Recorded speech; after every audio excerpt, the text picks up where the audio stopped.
বন্ধুরা, নতুন চ্যানেলের শুরুতে এই দুটো ভুল যদি তোমরা করে থাকো তাহলে তোমরা কিন্তু খুব বড় একটা ভুল করে ফেলছো। তোমার চ্যানেলের সাথে তুমি নিজেই কিন্তু প্রতারণা করছো। তোমার চ্যানেল কোনো দিনও তুমি দাঁড় করাতে পারবে না যদি তোমার চ্যানেল এই দুটো ভুল করে থাকো তোমরা, ঠিক আছে। নতুন চ্যানেল খোলার পর কিন্তু 90% ইউটিউবার যারা নতুন ইউটিউবার আসে তারা কিন্তু এই ভুল দুটি করে থাকে, ঠিক আছে। আমিও করেছি এবং যার কারণে আমার চ্যানেলটি কিন্তু প্রথম অবস্থায় যেই পরিণতি হয়েছিল সেটাই কিন্তু আজকে তোমাদের কাছে শেয়ার করতে চলেছি। কারণ নতুন অবস্থায় প্রত্যেক ইউটিউবারই এই ভুল দুটি করে থাকে, যার কারণে কিন্তু প্রথম অবস্থায় চ্যানেল খুব সহজেই গ্রো করে না, ঠিক আছে।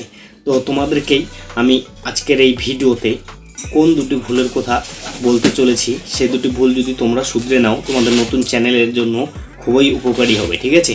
তো নতুন একটা চ্যানেল ক্রিয়েট করার পর সবার প্রথমে আমরা কি করি, নতুন একটা চ্যানেল ক্রিয়েট করার পর সবার প্রথমে আমরা যেটা করি যে হয়তো কাউকে আমরা রাস্তায় দেখা পেলাম যে ভাই আমি একটা ইউটিউব চ্যানেল খুলেছি, আমার চ্যানেলটি তোমরা সাবস্ক্রাইব করে দিও, ঠিক আছে। হয়তো তারা কিন্তু তোমার চ্যানেলটাকে সাবস্ক্রাইব করে দিল, বাট এবার তুমি যখন একটা ভিডিও আপলোড করবে তারা কিন্তু তোমার ভিডিওটা দেখবে না, কারণ তুমি বলার কারণেই কিন্তু তারা তোমার চ্যানেলটাকে সাবস্ক্রাইব করেছে এবং তারা তোমার কিন্তু ভিডিওটা দেখবে না, কারণ তাদের ভিডিওর প্রয়োজন নেই, তাদের ভিডিওটার কোনো প্রয়োজন নেই।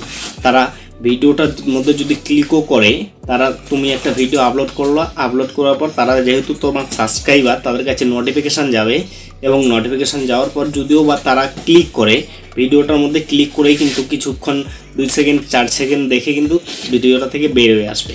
এর ফলে কিন্তু ইউটিউব তোমার ভিডিওর ইমপ্রেশন কমিয়ে দিচ্ছে, কারণ ইউটিউব তো এটা বুঝবে না যে তোমার ওগুলো মানে বলে কয়ে নেওয়া সাবস্ক্রাইবার। ইউটিউব জানবে তোমার সাবস্ক্রাইবার থাকা সত্ত্বেও তারা ভিডিওর মধ্যে প্রবেশ করে ভিডিও থেকে স্কিপ করে বের হয়ে আসছে, ঠিক আছে। তার মানে তোমার ভিডিওর মধ্যে কোনো রকম দম নেই, তোমার ভিডিওর মধ্যে কোনো রকম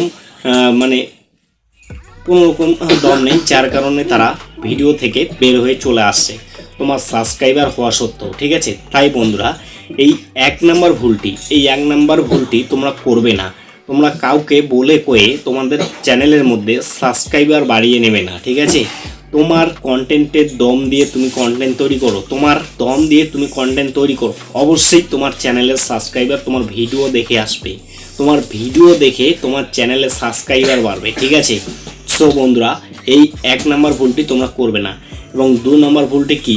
2 নাম্বার ভুলটি হলো তোমরা প্রথম অবস্থায় নতুন ইউটিউবার প্রায় প্রত্যেকেই করে থাকে, যেটা আমিও করেছি, ঠিক আছে। প্রথম অবস্থায় যে ভুলটি আমরা করি সেটা কি, নিজের ভিডিও নিজের মোবাইল থেকে দেখা, ঠিক আছে। একই ডিভাইস থেকে তোমরা যদি নিজের ভিডিও বারবার প্লে করতে থাকো তাহলে কিন্তু ইউটিউব তোমার ভিডিওর ইমপ্রেশন বাড়িয়ে দিবে না, ঠিক আছে। তো নিজের ভিডিও নিজে দেখা মারাত্মক একটা ভুল একটা ইউটিউব চ্যানেলের জন্য, ঠিক আছে। তাই বন্ধুরা, তোমরা নিজের ভিডিও নিজে কোনোদিনও দেখবে না, ঠিক আছে। তোমরা নিজের ভিডিও নিজে না দেখে তোমার আশেপাশে যত মোবাইল থাকবে সেই মোবাইলগুলো দিয়ে তোমার ভিডিওগুলোকে ওয়াচ করো, কোনো অসুবিধা হবে না। কিন্তু তোমার হয়তো একটা মোবাইলের মধ্যে 2, 3, 4টে জিমেল রয়েছে, সেই জিমেলগুলো চেঞ্জ করে তোমার মোবাইল থেকেই তুমি ভিডিওগুলো প্লে করে দেখছো। এর ফলে কিন্তু একটু বুঝে যাবে যে তুমি নিজের ভিডিও নিজেই দেখছো, কারণ তোমার জিমেল আলাদা হোক না কেন তোমার কিন্তু নেটওয়ার্ক ডিভাইসটা একই রয়েছে। তুমি একই ডিভাইস থেকে বারবার প্লে করে তোমার ভিডিওগুলো দেখছো, সেটা কিন্তু ইউটিউব বুঝে যাবে। তাই তোমরা একই ডিভাইস থেকে বারবার ভিডিও প্লে করে দেখবে না তোমাদের নিজের চ্যানেলের, ঠিক আছে। সো বন্ধুরা, এই দুটি কাজ তোমরা কিন্তু শুধরে নিবে, তোমাদের নতুন চ্যানেলের জন্য ভালো হবে। যদি এই দুটো কাজ করা তোমরা বন্ধ করে প্রতিনিয়ত তোমরা তোমাদের ভিডিওর নিজ অনুযায়ী তোমরা ভিডিও আপলোড করতে থাকো, এর ফলে তোমাদের ভিডিওর দম দেখে তোমার ভিডিওর কোয়ালিটি দেখে তোমার দর্শকরা তোমার ভিডিওকে দেখে তোমার চ্যানেলটিকে সাবস্ক্রাইব করবে, ঠিক আছে। সাবস্ক্রাইবার ভিউজ এগুলো নিয়ে টেনশন না করে তোমরা ভিডিও আপলোড করতে থাকো, অবশ্যই তোমার চ্যানেলের মধ্যে ভিউজ বাড়বে এবং তোমার চ্যানেলের মধ্যে সাবস্ক্রাইবার বাড়বে, ঠিক আছে।